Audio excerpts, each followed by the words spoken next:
visiones antiquísimas del derecho, nos cuesta mucho recepcionar esa idea. Sin embargo, hoy es posible hacerlo. Hay que tener la confiabilidad y la confianza en el sentido que, bueno, si incorporamos los medios tecnológicos, porque hay que apostar definitivamente a que estos sirvan para que el proceso sea mucho más eficaz, sobre todo si lo que estamos dando es seguridad de que esto pueda ser perfectamente controlado mediante la garantía del contradictorio. Entonces, creo que estamos ante un gran desconocimiento en materia tecnológica. Y por cierto, que nos cuesta muchísimo establecer cuál es la naturaleza jurídica de estos medios tecnológicos. En fin, cuestiones que el transcurso del tiempo nos permitirá ir avanzando a los efectos de tratar de ir comprobando cuáles son las distintas realidades y los distintos cuestionamientos que se van planteando. Pero sí hemos encontrado, y sobre todo esto se ha presentado en mi país, algunas utilidades con respecto a las nuevas tecnologías. ¿Cuáles son las utilidades básicas que se dan? Bueno, que nos hemos dado cuenta que el lenguaje oral no se pierde en el tiempo, se puede mantener en el tiempo todo aquello que fue manifestado de manera oral. Simplemente con una filmación del video tenemos ya totalmente chequeado esta prueba documentaria que implicará un CD o un USB para que podamos luego verificar qué fue lo que se dijo en su momento. Hay soportes electrónicos que son pero tan eficaces como el mismo soporte escriturario. Entonces, incluso reducimos espacio y todo lo que se pueda guardar en papeles lo vamos a poder tener en una USB. Vuelvo a reiterar, hoy se está hablando de una verdadera revolución tecnológica. Entonces, con los medios tecnológicos podríamos construir un sistema muy, pero muy eficiente. ¿Por qué? Porque en primer lugar va a aportar celeridad. Esta agilización en las comunicaciones entre el juez, entre el órgano jurisdiccional y las partes, entre las mismas partes. Los actos de comunicación son de fácil acceso a los litigantes. Las videoconferencias pueden solucionar problemas en países de gran extensión, como ya ha ocurrido en Brasil, en Rusia, en México. En Alemania hoy día se tiene, por ejemplo, un registro electrónico de expedientes. Estamos hablando de un proceso casi totalmente electrónico. Singapur, que es el paradigma al cual lograr, hoy prácticamente ha eludido la asistencia a tribunales de los abogados. Los abogados manejan sus expedientes desde sus despachos con su computadora, unidas a una red informática especial donde prácticamente ya no existe más apoyo ni soporte en el papel. También redunda en una mayor calidad al proceso. Cuando decimos mayor calidad del proceso estamos diciendo facilita el acceso a la jurisdicción. Una de las cosas que tenemos que tratar de lograr es el famoso acceso a la jurisdicción. Bueno, mediante los medios electrónicos los podemos garantizar de mejor manera. Fomenta el diálogo sin violentar el principio del contradictorio. ¿Cómo se da esto? Por medios electrónicos, por videoconferencia, por todo aquello que pueda servir para interconectar a las partes con el órgano jurisdiccional. Se garantiza también que mediante los medios electrónicos podamos tener audiencias sin interrupciones, más allá de las interrupciones que podamos generar los que estamos administrando la audiencia. Que ese es otro problema porque eso ya es una cuestión cultural. Es decir, se garantiza que sin interrupciones se pueda culminar con los actos procesales. Una asequible llegada al magistrado judicial. Si algo ha tenido el proceso escriturario, es lo que ayer decíamos, el reinado del hombre invisible. Este juez que prácticamente no se lo ve. Es cierto que con los medios tecnológicos no nos va a garantizar una presencia efectiva frente al juez, pero cuanto menos se va a garantizar una presencia virtual, que en definitiva es mejor que no tener ninguna inmediación frente al magistrado judicial. Entonces, mediante las videoconferencias, por ejemplo, las partes pueden dialogar a través de una pantalla. No es lo ideal, volvemos a reiterar, no es lo ideal, pero es una solución intermedia en algunos casos.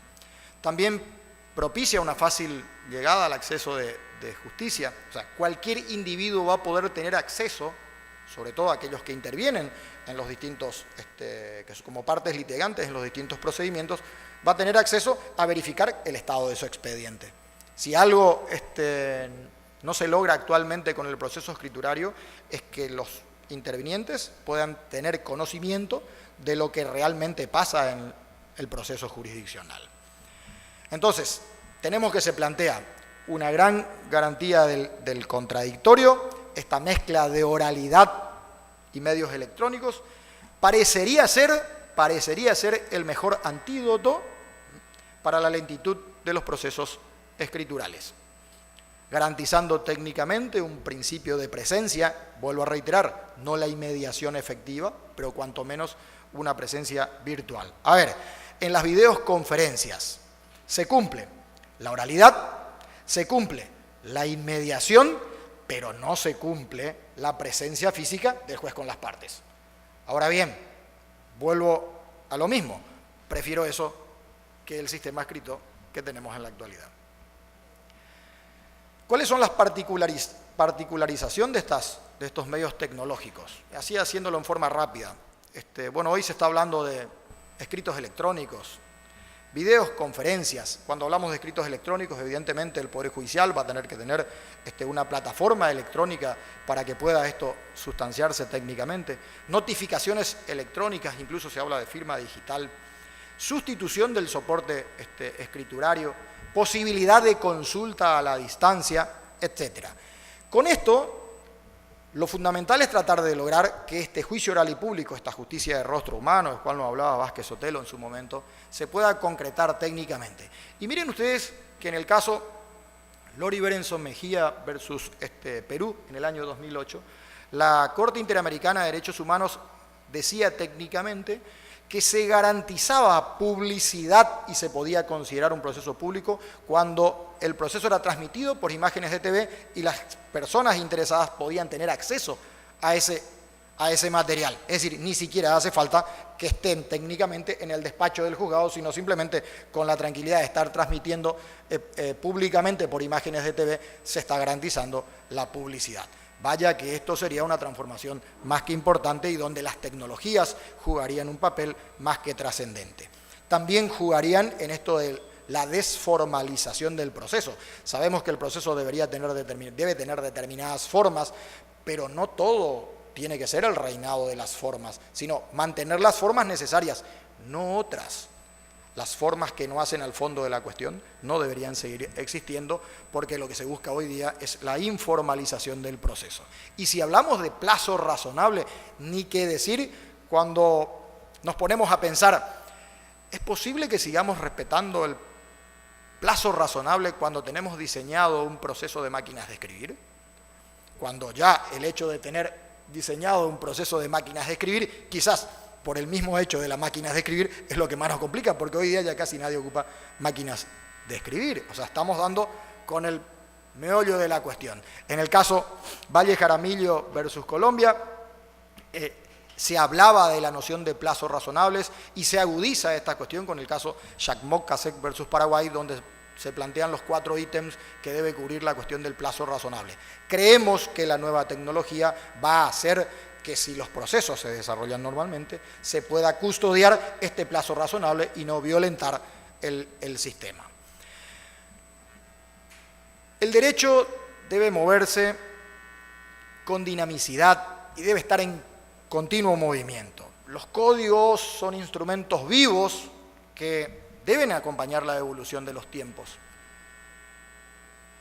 No podemos seguir teniendo códigos que no respondan a la realidad actual y con una proyección a futuro. Códigos como los que tenemos en la actualidad, que no responden ni a nuestra realidad actual, ni tampoco solucionan los problemas del pasado. Es decir, debemos tener una mirada muy aguda hacia el futuro. Cuando hablamos de la asimilación tecnológica, no solamente estamos citando que tienen que ser incorporados al proceso, sino que hoy estamos hablando de igualdad de oportunidades, evitar esta discriminación garantizando la inclusión digital, acceso a la información. Los países y los ciudadanos deberían tener acceso a esta información pública. De hecho, la democracia está sustentada en esta realidad de acceso a la información. Y hoy día incluso nos preguntamos si Internet no es verdaderamente un derecho humano. Bueno, esto ya se manifestaba en algún momento en el 13 Congreso, que es la Declaración de Santa Cruz, donde en el 2013 en Bolivia decían que hoy tenemos que comenzar a analizar si no debe garantizarse el acceso a Internet como un derecho fundamental, como una garantía fundamental. Entonces, vaya que los medios tecnológicos están siendo absolutamente trascendentes. Más aún cuando la Corte Interamericana de Derechos Humanos, en el caso Ardavia Murillo del año 2012, nos hablaba de la fecundación in vitro. Fíjense, si hoy estamos pensando en dar vida a la persona humana por medios tecnológicos, ¿cómo es que todavía no los incorporamos al proceso? Para ir culminando, debemos necesariamente hacer una mirada con nuevas coordenadas, es decir, urge encarar la situación con leyes que solucionen de manera adecuada el problema tecnológico. El avance meteórico de Internet debería contar con un órgano que regule la implementación interna en cada uno de los países. El objetivo, sin duda, debería ser el proceso electrónico, con oralidad, sin abandonar la oralidad, pero proceso electrónico. Un orden interno que debe ajustarse a las nuevas tecnologías es la única manera de lograr un verdadero proceso eficaz. ¿Cuáles son estas metas a articular finalmente? Desde nuestro punto de vista, uno, cambio de paradigmas, un cambio de actitud respecto a todo esto que implica el orbe procesal. Incorporación definitiva de las nuevas tecnologías al proceso civil. Y finalmente, una nueva cultura del litigio judicial.